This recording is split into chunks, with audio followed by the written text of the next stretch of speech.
Fala galera do Pandora, meu nome é Thiago, eu sou professor de matemática na unidade de Jundiaí e eu tô aqui para resolver com vocês mais uma questão do simulado dissertativo, tá? Vamos lá. Bom, a questão 3 é uma questãozinha de análise combinatória com probabilidade, todo mundo gosta bastante, é a matéria preferida de todo mundo, né? Que diz assim: em uma gincana escolar, cada uma das 3 equipes participantes recebe uma lista de tarefas. A primeira equipe a cumprir cada uma dessas tarefas dessa lista recebe 2 pontos e as demais equipes não pontuam. Item A.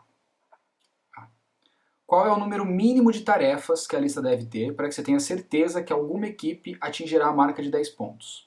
Primeiro você tem que entender que 10 pontos é 5 acertos, né? Porque cada acerto ganha 2 pontos. Para que a gente tenha uma equipe acertando 5 tarefas, eu quero que você imagine o seguinte, que você está assistindo essa competição e você está lá vendo cada uma das tarefas, uma equipe acerta, outra equipe acerta. Digamos que você está torcendo para alguém bater 5 acertos. Essa é a sua torcida. Qual é a pior coisa que pode acontecer para você? É primeiro uma certa, depois outra certa, depois outra certa, ficar distribuindo os acertos, né? Para ninguém chegar em 5 quase nunca. Então, se eu quero saber qual é o número mínimo de tarefas que a lista deve ter, para que eu tenha certeza de que alguém vai ter 5 acertos, eu começo avaliando qual é a pior coisa que poderia acontecer para alguém que quer que isso aqui venha a acontecer, né? Os 5 acertos. Então, eu vou colocar assim, ó, considerando a pior das situações. O pior cenário, para você que está torcendo que alguém atinja 5, é que as 3 equipes cheguem em 4 vitórias, né, em 4 acertos. Então eu vou colocar 4 acertos para cada equipe.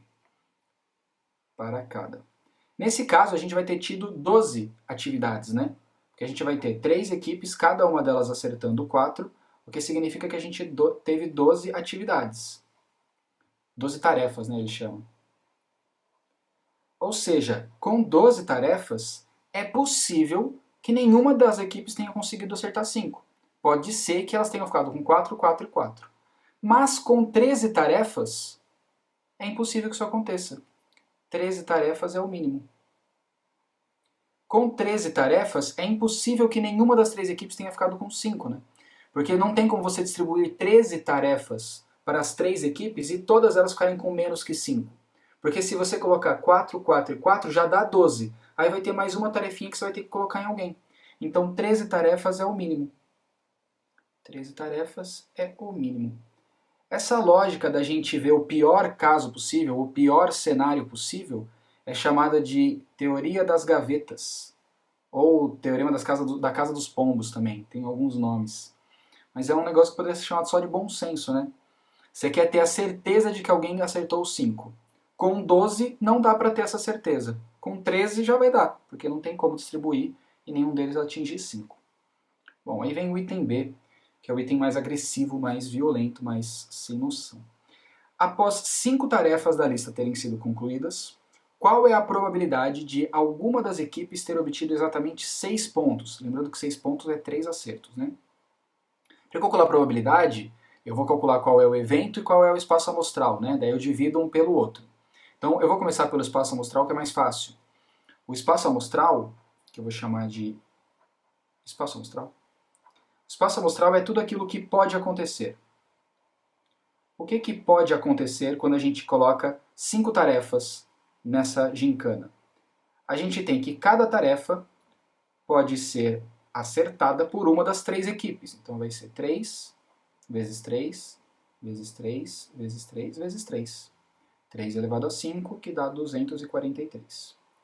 Então, quando você dá lá 5 tarefas para essas equipes, existem 243 coisas diferentes que podem acontecer. Tá, agora vamos calcular o nosso evento. O evento é aquilo que eu quero saber qual é a probabilidade. O que eu quero saber qual é a probabilidade é qual é a probabilidade de uma delas ter acertado 3 das tarefas, para ganhar os 6 pontos. E perceba, você tem 5 tarefas. Para uma delas ter acertado 3, só tem 2 coisas que podem acontecer. Ou uma delas acertou 3, outra equipe acertou 2, e uma equipe não acertou nada, porque ela é péssima, porque ela é muito ruim.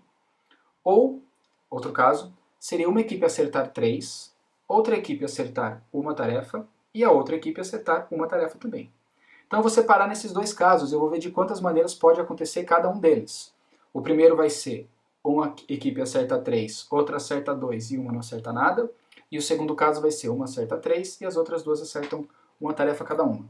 Então eu vou separar em caso 1 e caso 2, usando uma corzinha laranja simpática. Então vamos lá, primeiro caso. O primeiro caso, como eu disse, vai ser o caso em que uma equipe acerta 3, outra equipe acerta 2 e uma equipe não acerta nada, tá bom? De quantas formas eu posso distribuir, escolher qual é a equipe que acerta 3, qual é a equipe que acerta 2 e qual é a equipe que não acerta nada? Só eu fazer 3 risquinhos. Escolher a equipe que vai acertar 3. Escolher a equipe agora que vai acertar 2. E escolher a equipe que não vai acertar nada. Então aqui eu tenho o número de maneiras de determinar qual é a equipe que acerta 3, a equipe que acerta 2 e a equipe que acerta nada. 6 maneiras. Agora vamos escolher quais são as questões que essa primeira equipe vai acertar. Tenho que escolher 3 questões para ela acertar.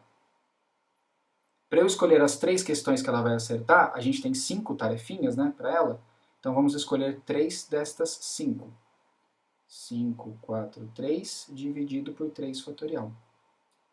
Agora vamos escolher as 2 questõezinhas que a minha segunda equipe vai acertar. 2 vezes 1 dividido por 2 fatorial.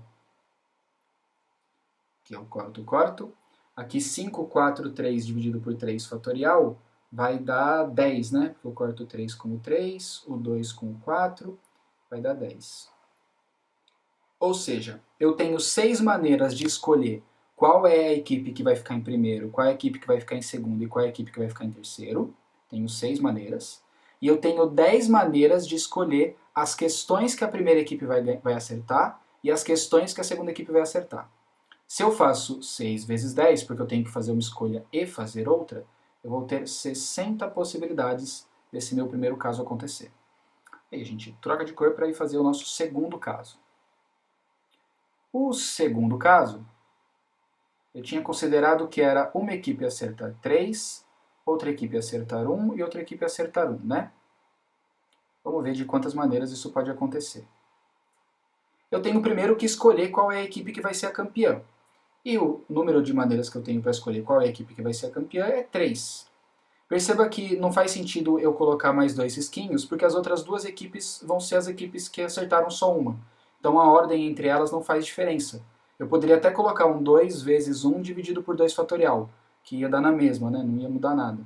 Então eu tenho 3 maneiras de escolher a equipe que vai acertar 3 questões. Agora vamos determinar as 3 questões que ela vai acertar. 5, 4, 3, dividido por 3 fatorial. Agora vamos escolher qual é a questão que a segunda equipe vai acertar. 2. Agora vamos escolher a questão que a última equipe vai acertar. Maravilhoso. Isso daqui eu já sei que dá 10, porque eu já fiz a conta desse lado. 10 vezes 2 dá 20. Agora eu junto os 2 carinhas, 3 vezes 20 vai dar 60. Então eu tenho 60 modos diferentes de acontecer esse segundo caso. E eu tenho 60 modos diferentes de acontecer o primeiro. Juntando eles, eu tenho 120 coisas diferentes no meu evento.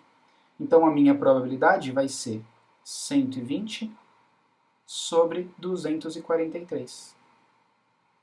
E essa probabilidade, se eu simplificar em cima e embaixo por 3, vai ficar 40 sobre 81.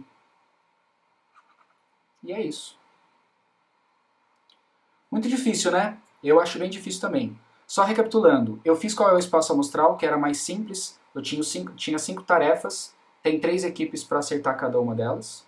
E depois eu fui ver de quantas formas eu poderia ter aquilo que ele quer, que é uma equipe ter 3 acertos. Eu separei no caso em que uma tem 3, outra tem 2 e uma não tem nada. E o caso em que uma tem 3 e as outras 2 têm um acerto cada. No primeiro, eu tenho 6 maneiras de colocar elas em ordem, e depois 10 maneiras de escolher as questões que cada uma acerta. No segundo caso, eu tenho 3 maneiras de determinar a equipe campeã, e depois eu tenho 20 maneiras de escolher as questões que cada uma delas acerta. Aí juntando tudo isso, acaba dando essa probabilidade fenomenal aqui. Tudo bem? Espero que você tenha entendido essa difícil questão, acho que era a mais difícil do simulado. Tá? Um beijo e até a próxima.